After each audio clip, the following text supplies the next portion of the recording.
मैं कैम्बो खुश हुआ। क्या बोला है? पूरे नेशनल कॉन्फ्रेंस में एक नाथ शिंदे भी हैं। एक नाथ शिंदे है नेशनल कॉन्फ्रेंस में। मेरा भाई सुनील शर्मा साहब एक गांव से उठ के आया है, मैं भी एक गांव से उठ के आया हूँ। हमारी खुशनसीबी है और उस मालिक की मेहर है कि आज वो LOP है और मैं जम्मू कश्मीर का डिप्टी चीफ मिनिस्टर। और हमें शुक्र रहना चाहिए उस मालिक का, मेरे रब का, कि हमें रब ने बड़ा मौका दिया और दोनों ऐसी जगहों पे पहुंचे हैं। सुनील शर्मा साहब, हम दोनों का मुकद्दर था कि हम गांव में पैदा हुए, पहाड़ों में पैदा हुए, एक गरीब परिवारों में पैदा हुए और मेरे मालिक ने हमें यहाँ तक पहुँचाया। अब कुछ उमर साहब की खुशनसीबी है कि वो अब्दुल्ला ख़ानदान में पैदा हुए और जब वो अब्दुल्ला ख़ानदान में पैदा हुए हैं, जो लैंग्वेज वो इस्तेमाल कर रहे हैं वो मेरे जम्मू कश्मीर की लैंग्वेज नहीं है।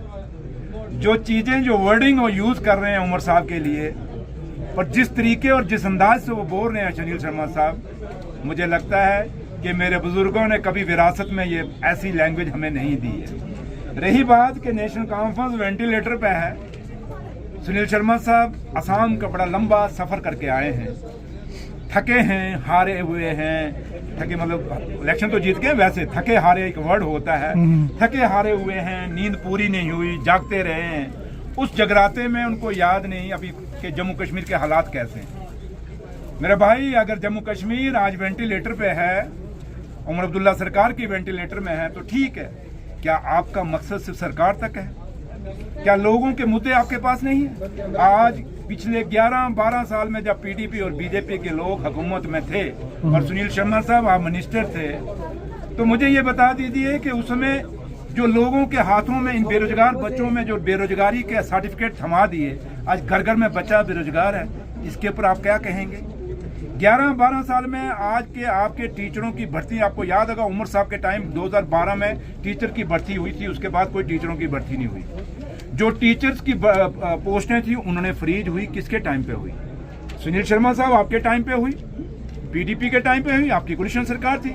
इस पे जरा गौर करिए थोड़ा, इस पे अपने दो जो बड़े आप धार्मिक बयान देते हैं, थोड़ा इस पे भी धार्मिक बयान दे दीजिए, आप थोड़ा हमें शिक्षा दे दीजिए। हॉस्पिटलों की हालत क्या थी?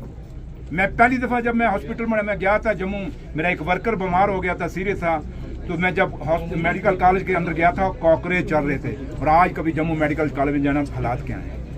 आप कश्मीर के हॉस्पिटल में जाइए, हालात बदले हैं। हाँ, ये ज़रूर है कि रिक्रूटमेंट नहीं है, जिसके कारण पैरामेडिकल स्टाफ कम है हॉस्पिटलों में, डॉक्टर कम है। लेकिन किसके दौर में कम हुए? ये रिक्रूटमेंट किसके दौर में कम हुई सुनील शर्मा साहब? ये डॉक्टरों की भर्ती हमने तो कितने अभी किए हैं, हम पैरामेडिकल स्टाफ को भी भर्ती कर रहे हैं। आपने पूरे जम्मू कश्मीर में पक्की नौकरियों को खत्म करके आउटसोर्सिंग पे पूरे डिपार्टमेंट चले गए। जाइए, आप लोग मीडिया के लोग, अगर मैं झूठ बोल रहा हूँ तो आप इसको मेरे को कंडेम कर देना। आज मैक्सिमम डिपार्टमेंटों के अंदर आउटसोर्सिंग के मुलाजिम दिए जा रहे हैं, जहाँ के वहीं हम पक्के मुलाजिम देते थे। ये इनके दौर में हुआ, क्या इनको वो नहीं दिख रहा? सुनील शर्मा साहब, आप जब बात करते हैं, मुझे ये बताएं, ये नशा कब आया? जिस नशे के लिए आज आप रोज टोपी पा के निकल पड़ते हैं, जी नशा रोको, नशा रोको, तो सुनील शर्मा साहब, ये नशा की बीमारी 2014 के बाद आई कि नहीं आई? और जब ये 2014 के बाद ये नशा आया तो किसकी देन है? उसमें सरकार किसकी थी? PDP और BJP। क्योंकि मैं आज बयान नहीं देना चाहता था, क्योंकि मैं स्कूल इस पॉलिटेक्निक कॉलेज में बच्चों में आया था, लेकिन अब आपने बात छेड़ दी, तो जब हम छिड़ गए तो जवाब पूरा ही दे के जाएंगे, तो छेड़ लेते हैं, हम पूरा टॉपिक ही छेड़ लेते हैं। तो इसलिए हम वो हैं जो बात सच्चाई पे करते हैं। ये नशे की देन, सुनील शर्मा साहब, सरकार को वेंटिलेटर पे छोड़ो, मेरा घर का एक एक बच्चा, मेरी बच्ची जम्मू कश्मीर की नशे के कारण वेंटिलेटर पे जा रही है। मेरे भाइयों, मेरे बहनों के एक एक घर में औलाद है, आज वो मर गई है जो इस नशे के कारण। क्या जवाब आपके पास है? आप क्यों तो इधर उधर की बात मत कर, बता जम्मू कश्मीर नशे में क्यों डूबा? डिमोलेशन पर क्या कहेंगे आप? जो डिमोलेशन हो रही है उस पर बता के जम्मू कश्मीर में बेरोजगारी क्यों है? ये उसके BJP और PDP के दौर पे है। इसलिए बात करने पे जाएंगे तो बड़ी दूर तक बात जाएगी। मैं इतना जरूर कहूंगा सुनील शर्मा साहब, आप उमर साहब को, ये उमर साहब की अपनी किस्मत है कि वो अब्दुल्ला खानदान में पैदा हुए, वो शहजादा नहीं, वो एक आम आदमी है। और मेरी और आपकी किस्मत है कि हम गरीब घर में पैदा हुए, लेकिन शुक्र करो उस मालिक का कि हमें ये रुतबा मिला।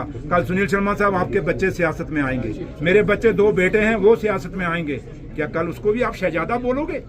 अपने बच्चों को भी शहजादा बोलोगे जब वो राजनीति में आपकी उस कॉन्स्टिट्यूंसी से इलेक्शन करेंगे।